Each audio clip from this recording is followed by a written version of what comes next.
Hello, everyone. My name is Sarah Hashmati, and I am a doctoral intern at the American University Counseling Center this year. I'm really glad that I have the opportunity to talk with you all today about how to manage test anxiety, which is a really important topic for probably most, if not all, college students.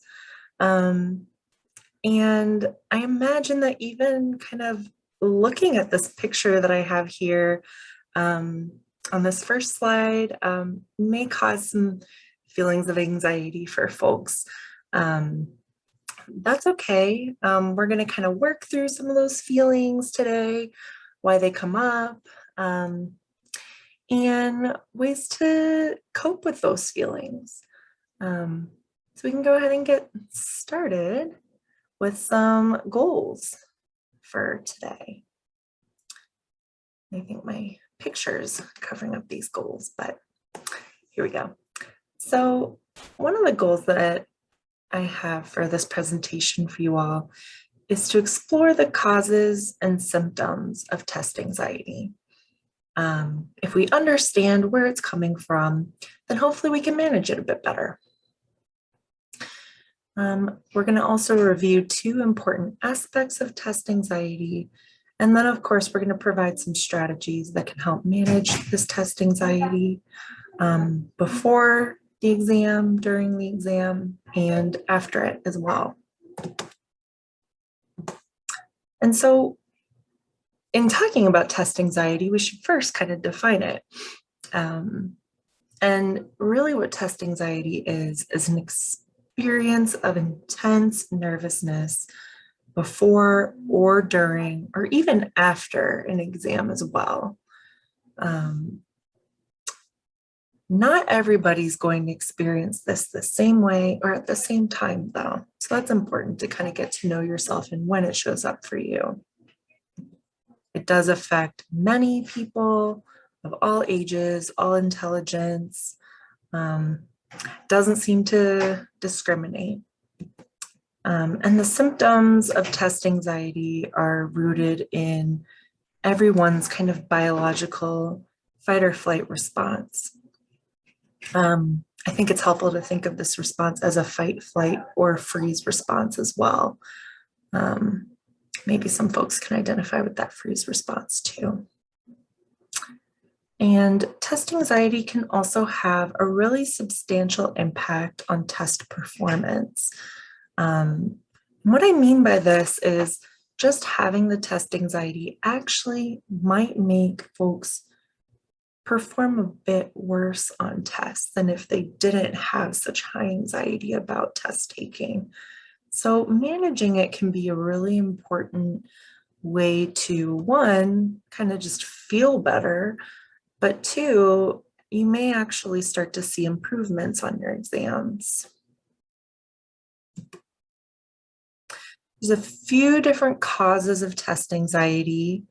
The ones I have listed here are just examples, just a few ideas. I'm sure you can think of many more. But one is just a fear of failure, which is really strong for college students. And I'm guessing a lot of you are pretty high achieving college students with some level of a fear of failure. Some folks have a poor test history. Maybe taking tests has always been kind of difficult, maybe since childhood, maybe since high school. And so having that difficult experience has then caused more difficulty taking tests now. And then there can be pressure from peers, family, other people to perform well on tests that can really increase that nervousness or that anxiety that might not have been there otherwise. And then, of course, a lack of preparation for the test can definitely cause some anxiety. I think that's a feeling that a lot of us may be familiar with as well. If you can think of some other causes of test anxiety, this would be a really great time to do that, because if there's any ways that you can personalize this presentation today and think about really specific examples as they apply to you, that's going to just really reap the most benefits.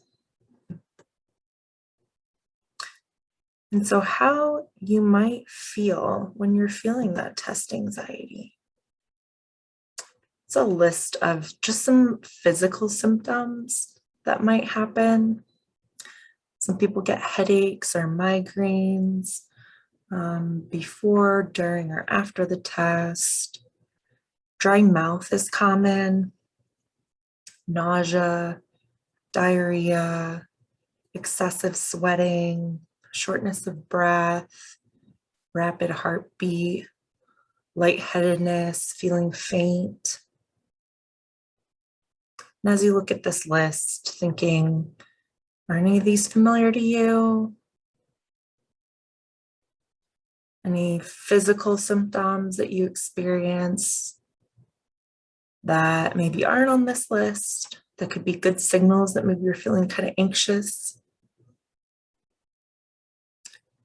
We're going to go on to emotional symptoms, cognitive symptoms. And what I mean by cognitive is like just your thoughts. So some people have feelings of anger, actually, when they have test taking anxiety. Fear, helplessness are common. Disappointment is also common. Some people feel a difficulty concentrating. That can happen either when you're studying beforehand or, when you're taking the test, it's hard to concentrate because you're just too anxious to focus. Thinking negatively, comparing yourself to others. For some people, this could be like, I bet this person next to me is doing so much better. Or, I'm going to be, I'm not going to be the person who gets this grade on the test and everyone's so much more prepared than me, right? Like maybe you have your own kind of script in your head, your own kind of narrative that you're familiar with. And then the final one is a concern that you're losing control. And that can be a really, really difficult feeling to sit with. And so now that we're like kind of identifying, okay, how does this test anxiety feel? How do I know I'm in it? Like we gotta keep moving. We gotta keep talking about how do we manage it? What do we do with that anxiety, right? So one important thing is to address the thoughts that come up around this anxiety. Thoughts do not equal facts. And this is important to realize because if we kind of go back to some of those thoughts I was just saying before, like, everyone's going to do better than me. Well, that may be a thought I'm having, but it doesn't necessarily mean it's true, right? But if I say it enough to myself, I might believe it.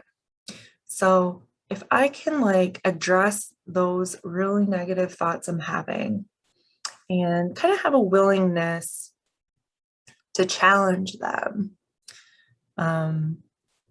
maybe my anxiety is going to respond. So we're going to call those thoughts that I just said, gave some examples of, the ones that you thought of too. Those are called automatic thoughts. They're called automatic thoughts because they're the first thought that comes into your head. They're usually based on some kind of strong core belief. Okay, so usually we can't really control these thoughts. They just kind of pop in and we can't really make them not appear, okay? I say they're usually based on strong core beliefs because some people have a strong core belief of, let's say, working hard is a valuable trait to have. Maybe that's a strong core belief that they have. That belief is going to influence whatever kind of thought that they have about themselves or the event around them.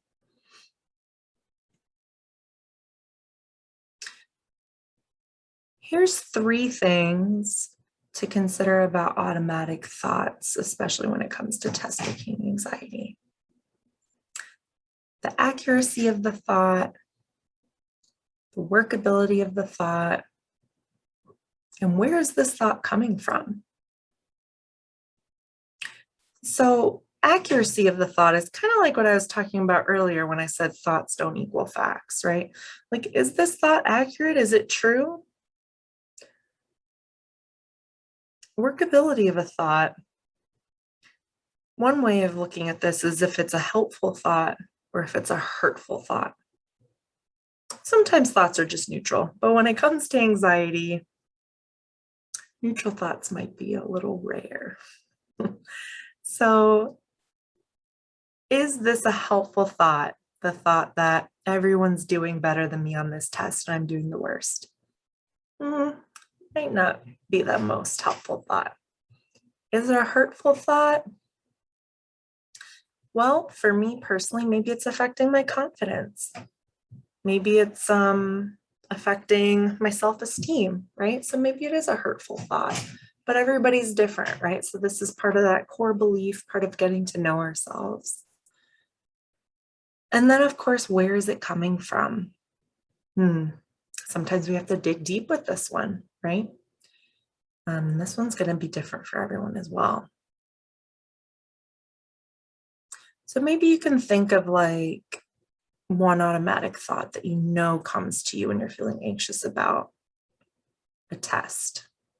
Okay.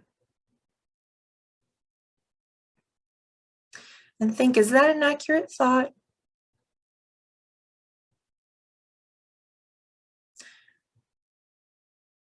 Once you've answered if it's an accurate thought, think about the workability of that thought. Is it helpful? Is it hurtful? Neutral, maybe?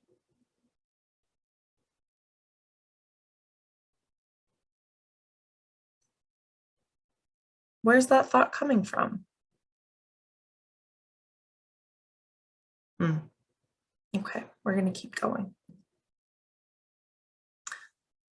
So if we have a scenario that could occur before or during an exam, such as I'm going to fail this exam and flunk out of school,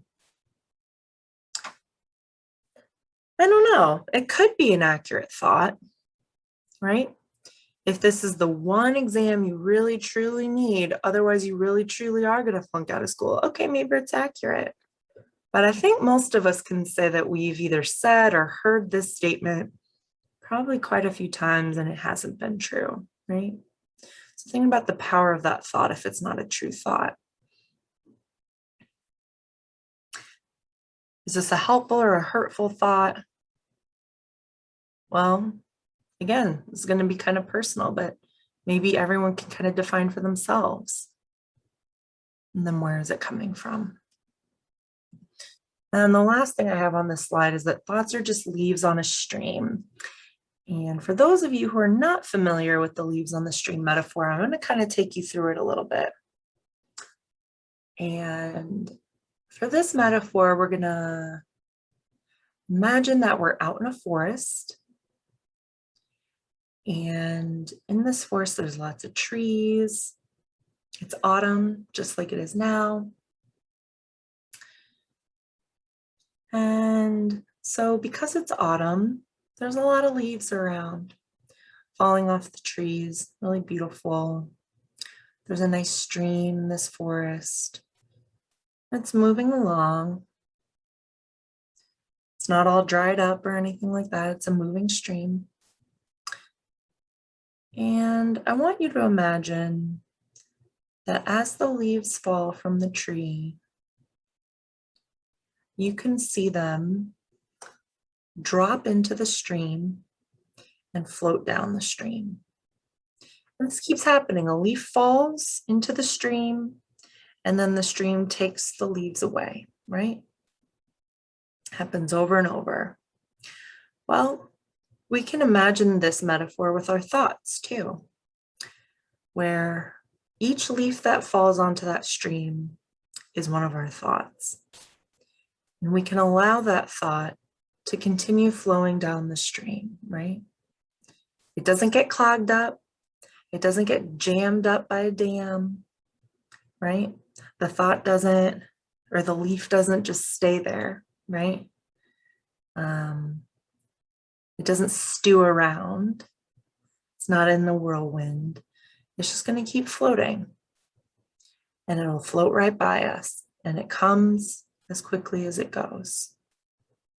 And so sometimes when we find ourselves getting really focused on a certain thought, if we can really imagine that thought being a leaf that just flows by us on a stream, then we can get a little bit more disconnected from that thought and the truth of the thought, the factness of it, right? Something to try on your own.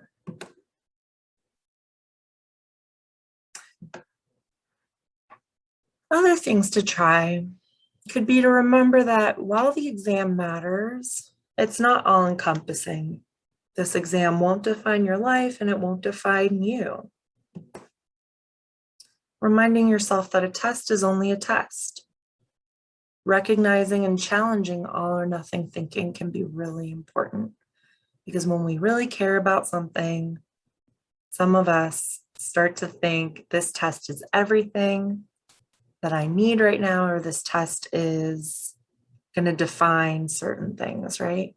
So if we can recognize that we're getting into that all or nothing thinking, then I think it's one step closer to challenging that thinking. We're going to consider how helpful your thoughts are and whether there are better things you could say to yourself. So instead of that example of, if I fail this test, I'm going to flunk out of school, what could be something better to say to yourself? Maybe you can take a minute right now, answer that question. What would be better to say?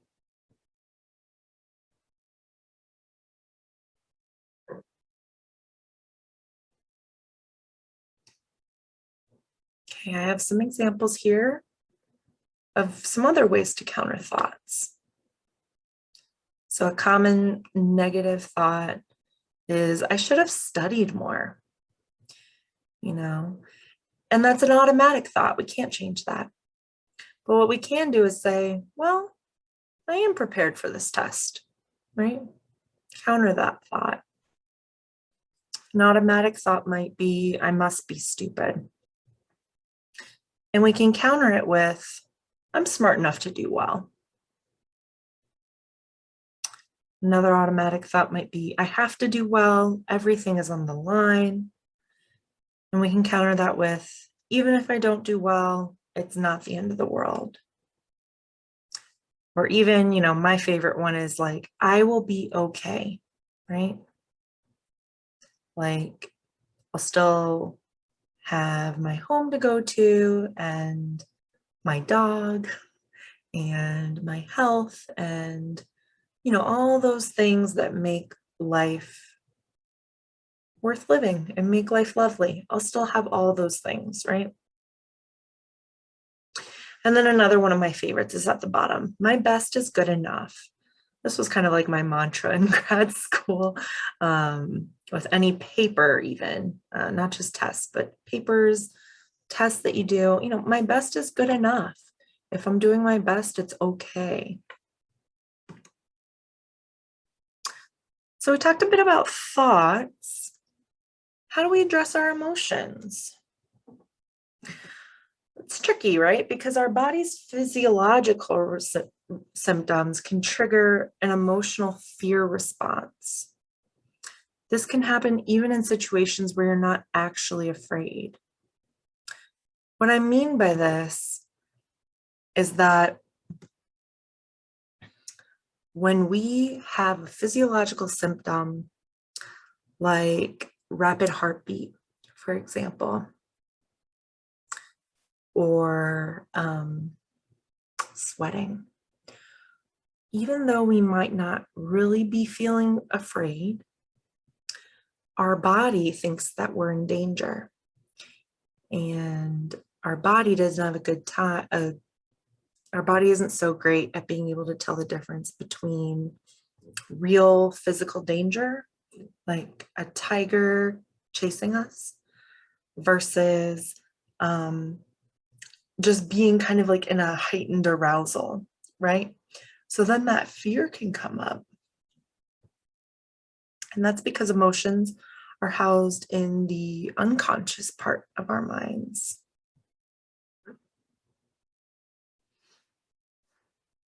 So often these harsh negative feelings can come from our core beliefs. And these core beliefs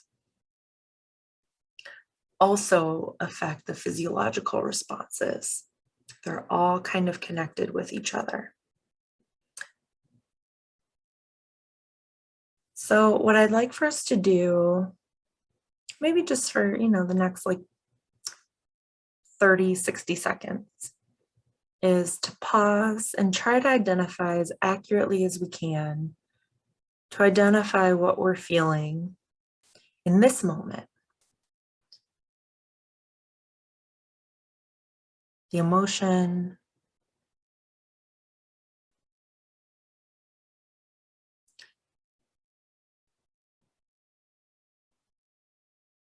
and if that's a little difficult, then we can try identifying our bodily sensations. Is there any tension, maybe in our shoulders? Some people feel it in their neck or their stomach. And we're not trying to change it or judge it, we're just noticing. And another step you can take is to identify why. Why am I feeling this way? And that can bring us back, of course, to our core beliefs, to our anxieties about test taking, wanting to do well, feelings about ourselves.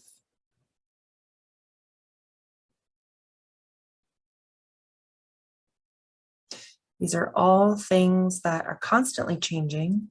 And because we're complex human beings, anytime we kind of sit down and begin to really feel our feelings and really feel our bodies, you may find something different. Okay, so I'm going to move on to the next slide. This one's about visualizing success. And what this involves is just imagining yourself feeling confident and clear-headed in the exam.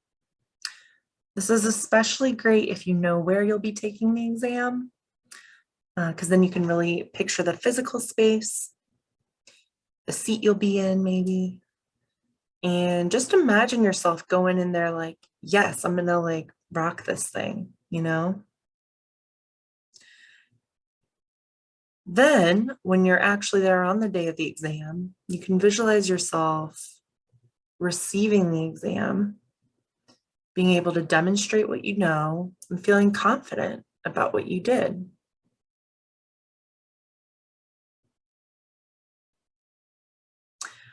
Another, kind of tip for when you're actually in the exam is to find visual cues to help you remain calm in the testing environment. So maybe that's like a pen that someone you love gave you, right? Like maybe your parent gave you a pen and you could just like take a look at it, right? And feel that calmness, that warmth, that happiness, right? Maybe you wear like a jacket. Maybe it's like your brother's jacket or something, right? Or your partner's jacket or, something, right? Some kind of visual cue that's going to remind you to stay grounded and that you got this. Everything's going to be okay.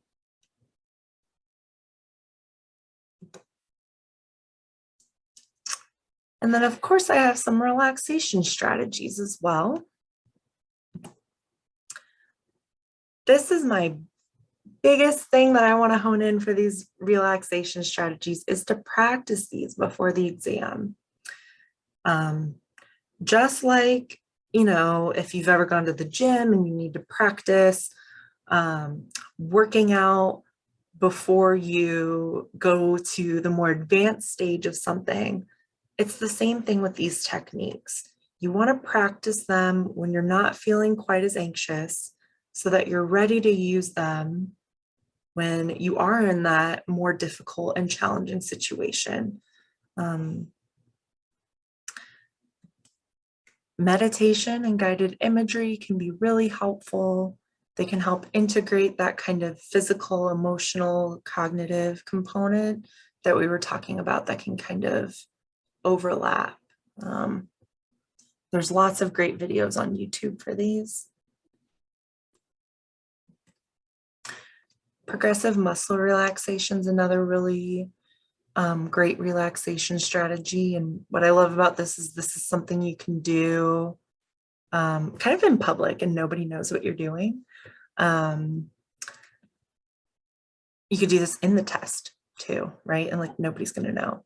So for those of you who don't know what progressive muscle relaxation is, it's basically a technique where you tense up a muscle group, like maybe your toes, right? You like grip your toes maybe, and you grip them on the inhale.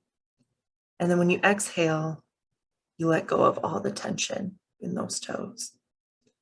Then on your next inhale, you can do it for your whole foot. You grip and you really use those muscles. And on your next inhale, you release all the tension. Okay. And then you keep doing that all the way up your body. You go through your calves, your knees, your thighs, your hips, right? Your stomach, all the way up. And it's actually a very effective form of relaxation. This too, if you Google this, there's lots of good scripts and videos for this as well. And this is another grounding exercise. You could do this one when you're in the test too, right? Or when you're in class or something. Nobody's really going to know what you're doing. And this is called the 5 senses technique. And you start with 5 things you can see. And you want to get really detailed as you look at them, right? So, you know, whether it's like something on the wall and you really describe it, you say what it looks like, or maybe like, you know, something on your desk, whatever it is, you really, really describe it. All the colors, shapes, things like that. 4 things you hear. This can be a little difficult if you're in a quiet environment. And maybe you want to listen for things you don't normally listen to. Maybe you can hear the AC running. Maybe you can hear your stomach gurgling, right? Or your own breath. 3 things you feel. Sometimes you can do that like with your shirt, maybe feel the fabric, really describe it to yourself, really like feel it in your fingertips. Do that with 3 different things. 2 things you can smell that gets a little bit more challenging. And then 1 thing you can taste. You don't have to actually put anything in your mouth for that one, even if it's just that general weird kind of mouth taste. Just identifying that, really getting into it, and bringing yourself fully into that sense. And if you'd like, you can do 1 positive affirmation too, to kind of wrap up that activity. So that's something else to try. Okay. Things to do before, during, and after the exam. So before the exam, trust yourself and trust your skills. Take mini breaks while you're studying. This is really important. Find time for enjoyable tasks. Set clear boundaries while you're studying. And this looks different for different people. Maybe the boundaries that you need are to study more. And maybe it's good to like set a timer, right? I'm going to study for 30 minutes. I'm going to study for an hour, right? Whatever it is. Or maybe it's the opposite. Maybe you're like one of those people that really studies a lot, and maybe you need to break up some time for snacks or for a walk or chat with a friend, right? And so you can set a timer for that too. Timers are great. But boundaries are really important. The closer you get to the day, the more self-care you need to do.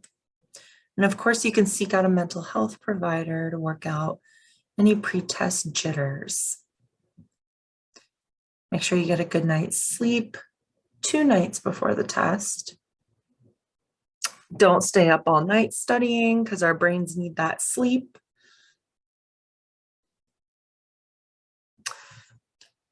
You can practice those relaxation exercises that we just talked about, and that can help you fall asleep as well. And if it helps to take a practice test, you could do it in test-like conditions. That way your body is ready to perform in the actual environment that you'll be doing the test in. So let's say you're going to do a practice test, you know this test is going to be online. Go ahead, take that practice test in the exact same place, even the exact same time that you know that you're going to take your real test. And your body will know. Your body will like remember that for when you're taking the actual test. All right, this little blurb here says a recent study found that people who got 8 hours of sleep before taking a math test were nearly 3 times more likely to figure out the problem than people who stayed awake all night. Sleep is like so important for our body and our brain. So yeah, making sure to get good night's sleep for 2 nights before the test is important. And then the day of the exam, show up to class or show up on the virtual platform early. So you don't have to worry about being late. You don't have to worry about any kind of like technology issues, you know, anything that like could go wrong. You're building in time to figure it out, and you don't have to like add extra stress or anxiety on top of any kind of pre-test jitters you might have. Have a healthy breakfast. Make sure you have that brain food. Avoid classmates who generate anxiety. And this kind of goes into this last point, which is to try to do something relaxing the hour before the exam. So if you know your friend might, you know, come up to you and be like riling you up about how stressed they are before the exam, you know, that's kind of common to do when you're waiting. Just listen to some calm, you know, put in your AirPods, like listen to whatever, listen to some music, listen to a podcast, you know, take a walk, play a relaxing game. You know, you don't have to engage in the other people's anxiety. And then during the exam, when you start to feel anxious and you can feel your thoughts kind of spiraling out, just turn your attention to your breath or to your physical surroundings. Sometimes saying something like, how does my foot feel in my shoe? I know that sounds kind of silly, but it can really bring you to the present moment and out of that thought spiral. Allow space for your worry rather than shoving it away. I think of this like, you know, the further we push our anxiety away, the more it wants to come back at us. And so when I say allow space for your worry, what I'd like you to imagine is like the worry comes up and you can like kind of place it next to you, almost like it's a person, you know, and this worry is just going to sit right next to you while you take your test. And you're not telling the worry to go away. You're not shoving it away. You're not pushing it out of your mind. It's just going to be right there next to you. Okay, something to try. When you notice your thoughts cascading, you can literally shake your head and focus on the words on the page. You know, some people shake, you know, you can't see it, but shake your hands, shake your head, do a stretch, whatever you need to do. You can just get your body moving, try to reset. And if you feel like you need an even bigger reset than that, you can go get a drink of water, go to the bathroom, you know, remove yourself from the situation for a minute. That's totally okay. Celebrate after the exam because you did it. You got through it. All right. And please reward yourself after the exam, whatever a good reward would feel like for you. Don't dwell on potential mistakes you made. I know that that can be so tempting to be super curious about this answer, that answer, or, oh, I know I got this wrong. Stay present, stay in the moment, right? Remember where your feet are. Your head can be where your feet are. All those relaxation exercises we talked about before and during the exam, you can do that after too. And take some time to relax before focusing on the next part. Really allow yourself to celebrate and relax, finishing this big exam before you start saying, okay, now I got to study for this. Okay, now I got to work on this, right? Yes, you do. And those things are important and you will get them done. Trust yourself. You will do it. And you also deserve a bit of R&R. You can always stay connected with us at the AUCC as well. We have a YouTube page with videos on it. Please check them out. You can follow us on Twitter and Instagram. That's our handle. And if you want to connect with us in person, this is where we're located at the Mary Graydon Center in room 214. The first phone number you see is the phone number for our front desk to schedule to meet with one of us. And then the second phone number you see is for the AU protocol service, which is a 24/7, completely free, completely confidential crisis line that students can call if they need to talk to a clinician. They're all licensed clinicians who know how to handle crises. So please feel free to use the protocol service as well. I put our website up here. I want to thank you for allowing me to talk with you all today. And I want to wish you a wonderful fall break.